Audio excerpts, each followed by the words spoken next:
เมยสุงค่ะเมื่อได้เป็นวันที่22เดือนธันวาคมที่6ปี2026ในตอนได้ข่าวใส่มาหอมมีข่าว2ตอนที่มาเปิ้นเผาค่ะออนตั้งเปิ้นได้ก็เข้ามาถ่อมด้วยข่าวโหในค่ะของสีซึ่งมานปล่อยหมากใส่ตะปางเศร้าก่อทุเลค่ะเมื่อวันที่21เดือนธันวาคมที่6ปี2026เข้ายามกลางในลา10โมงครึ่งนั่นตั้งฝ่ายของสีซึ่งมานเขาเอาตั้งเฮอหมินเสียก็ปล่อยหมากใส่ ตะปางเศร้าของตับซึกย่างก่อทุเล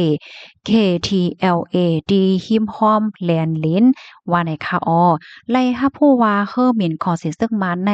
ไล่หมิ่นมาหิมห้อมนั่นเสียก็เอาหมากหมอก3ลูกในค่ะนะปล่อยใส่ค่ะลองตั้งไล่โหยยมันในเดก็อ่ำไปโคกวนที่อันไล่ฮับลองตั้งเจ็บว่าลู่เซิงกว่าว่าสังว่าจังไหนในมีกาหือในก็อ่ำไปโคในค่ะออ พ่อย่ามมื้อเลียวในฝ่ายรองมันเกิมเมืองไทยเนี่ยก็ปักตาไปด้วยสายหงายเงาลายหนังคึดๆจำในคาออตั้งปอตอนแลนลิ้นฝ่ายตั้งดีจือเว้งท่าแซ่ใจดอนชุมพรค่ะก็แลนลิ้นได้ตั้งยาวมันติมีอยู่มอคา18กิโลเมตรจังไหนค่ะเนาะตั้งฝ่ายปอดเหนือนั่นซ้ำไหนติดจับกันตั้งจือเว้งปางสะพานน้อยใจดอนประจบคดีขานค่ะและตั้งปอดตอนใต้ซ้ำติดจับตั้งดีเจเว้งกราบูดีเจดอนระนองไหนอ้อเมื่อเลียวดีหิมห้อมแหลนเลนตีเจเว้งท่าแซ่นะคะก็มีตับซึกยาง2จุ่มอยู่เศร้าไว้ค่ะเนาะเหมือนจังหนัง KNU ค่ะ KNU ในตะปังเศร้าเขาได้อยู่ลึกเข้ากว่าในตอนในฝั่งเมืองคมตุมนั่นน่ะเนาะห่างไกลกันตั้งแลนเลนไทยในหมอก50ถึง70กิโลเมตรค่ะปยก็ตับยางก่อทุเล KTLA นั่นซ้ำใน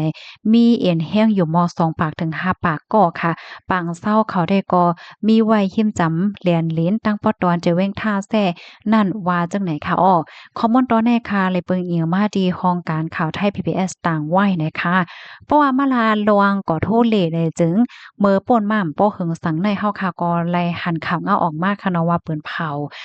ปืนเผารอดแล้วเฮ็ดจังไหนคะนะเสียก็มีลวงเฮ็ดปันไว้กับโตกวนเมืองว่าจังหวะจังแหนเนาะมีคนเอาไว้กับโตเนี่ยใส่ธงโคว่าจังหวะเฮ็ดจังเนี่ยยอก็มาลงตีกว้างเขมรตีเว้งเก้งใหม่เสียก็ตั้งฝ่ายภูมิพลพรเขาก็ทัดยาเมื่อป่นมาป้อหึงสั่งในเฮ็ดจังเนี่ยเนาะเมื่อวานในซ้ำยาฝ่ายของสิซึกมันเขาเอาหมากมาปล่อยในค่ะว่าในตึกเป็นก่อเมื่อว่าก้วยค่ะเนาะลองตั้งไล่โหยยมันได้เป็นเหือเลยได้ก็เฮาขาสืบไปด้วยกว่าเที่ยงเนี่ยค่ะ ลูกดีข่าวเงาโหในเสแลกับในเฮาคามาถ่วมด้วยข่าวเงาเทียงตอนหนึ่งค่ะมาถ่วมด้วยข่าวเงาที่ได้เมืองใต้อีกหนึ่งค่ะน้อดับซึ่งมานโปดออกเกกหลานในนาดีอบเปิงซึกใต้กำพองไหว้เสซึ่งมันและซึกใต้ SSPP โฮบทบอบโอ้กันดีในปีต่อยาวนั่นและหันฝ่ายทับซึ่งมันเขาโปดเกกหลานจอมเซนตาสายตั้งหลวงอันลูกเอาเมืองใต้ปอดจานแลนจูเมืองใต้ปอดของนั่นกำพองไหนค่ะออก้นออกข้าวตั้งเขาลาดว่าโฮมว่าฝ่ายซึ่งมันเขาโปดออกเกกหลานกำพองว่าในเซตากอหลานซึกมันยังกึดเทียงตั้งนำอยู่ตึกเกียบกินเงินตีก้นเมืองอยู่หลานจื้ออันซึกมันเขาปอดออกเจ้านั้นแต่ก็ได้เป็นหลานกอดทัดหิมหลวยแม่ปะโอตั้งเขาออกเว้งตวนตีหลานกอดทัดอันมีหิมจันจอมปางลงหลานกอดทัดหิมวานหนองเหลียงเว้งไล่คาแลหลานตั้งแผเกซีเมืองหนองหิมเว้งเมืองหนองเจอไหนเมื่อวันที่18เดือนธันวาคมที่6ปี2026นั่นพวงขี่ก้าเลี้ยงลูกโดนตีขวาเกซี่นั่นอ่ำไลหันหลานซึ่งมันเขาเย้าหลานหิม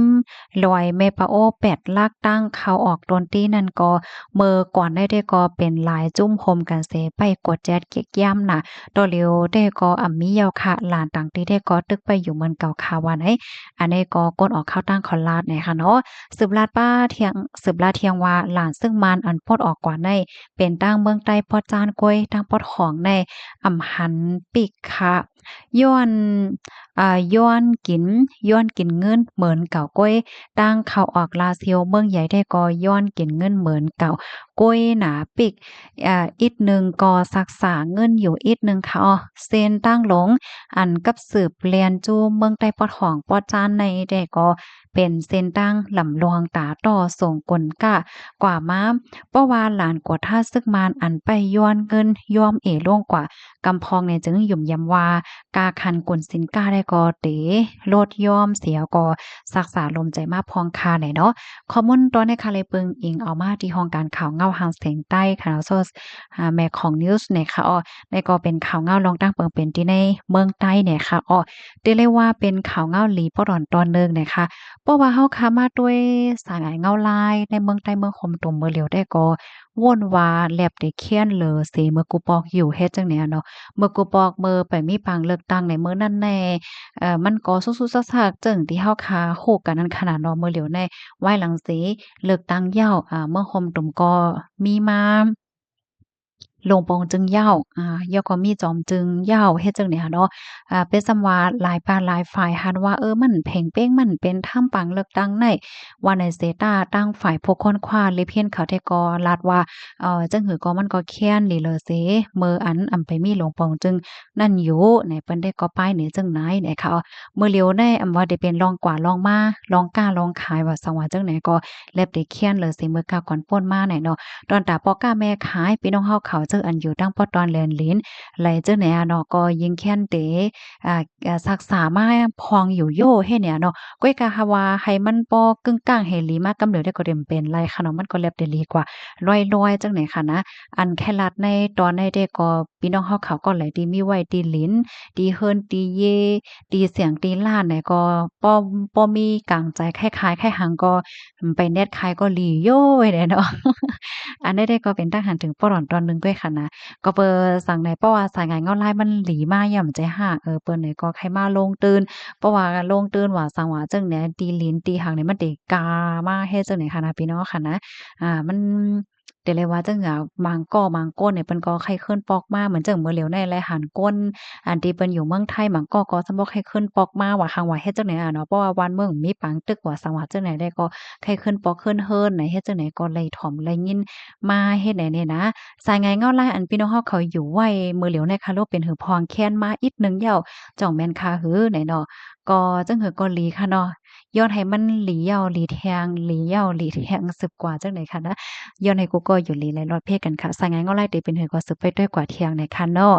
หมอยพี่น้องเฮาก็รับถมอยากให้เพิ่มแถมจังหือเพิ่มแถมมาเลยค่ะเนาะหมอยสงค่ะ